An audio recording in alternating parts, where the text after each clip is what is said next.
প্রিয় দর্শক আসসালামু আলাইকুম। আজকে নিয়ে এসেছি হেলদি একটি ভেজিটেবল চিকেন স্যুপ। স্যুপটি দেখেই বুঝতে পারছেন কতটা হেলদি হয়েছে, একদম গ্রিন কালার।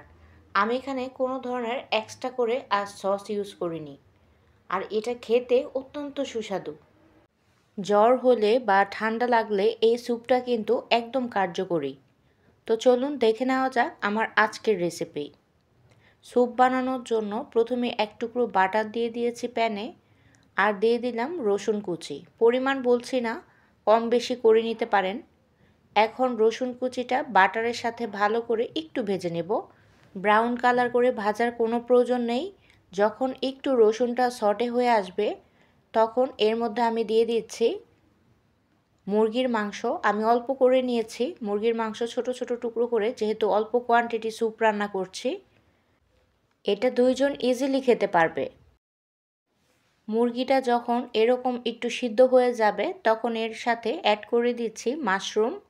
আমি কুচি করে কেটে নিয়েছি। এরপর দিয়ে দিচ্ছি এক এক করে বেল পেপার, লাল নিয়েছি, তারপর গাজর কুচি দিয়েছি একটু, আর এটা গ্রিন বেল পেপার, আর একটু মাশরুম দিয়ে দিলাম। খুব ভালো মতো একটু নেড়ে চেড়ে এগুলোকেও আমি ছটে করে নিব। স্যুপটা যখন রান্না হবে তখন এগুলোও সিদ্ধ হয়ে যাবে, তাই বেশি ভাজার বা সিদ্ধ করার কোনো প্রয়োজন নেই। চিকেন স্টক দিয়ে দিচ্ছি এখানে। চিকেন স্টক না থাকলে আপনারা শুধু পানিও ব্যবহার করতে পারেন। এর মধ্যে ম্যাগির যে চিকেন কিউব সেগুলো ইউজ করলেই হবে। আমি দুইটাই ইউজ করছি। একটি কিউব এখানে দিয়ে দিয়েছি। আবারও নেড়েচেড়ে নিচ্ছি।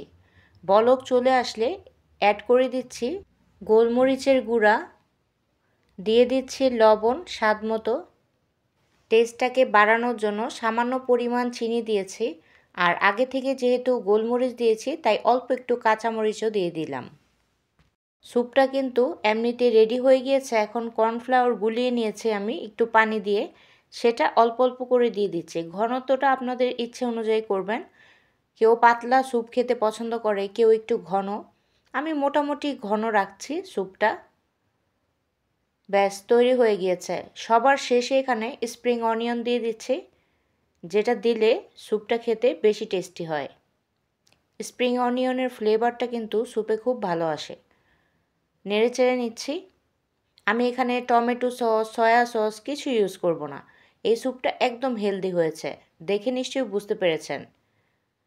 রোজা রাখলে খুব বেশি খাওয়া দাওয়া করা যায় না, তাই চেষ্টা করি ইফতারের সময় হেলদি কিছু খাওয়ার। আর ভাজা পোড়াও খাই, সেটা প্রতিদিন খাই না, যেদিন মন চায় সেদিন একটু করে বানিয়ে খাই। তো কেমন লাগলো আমার আজকের রেসিপি অবশ্যই আমাকে জানাবেন। ভালো থাকবেন সবাই। আল্লাহ হাফিজ।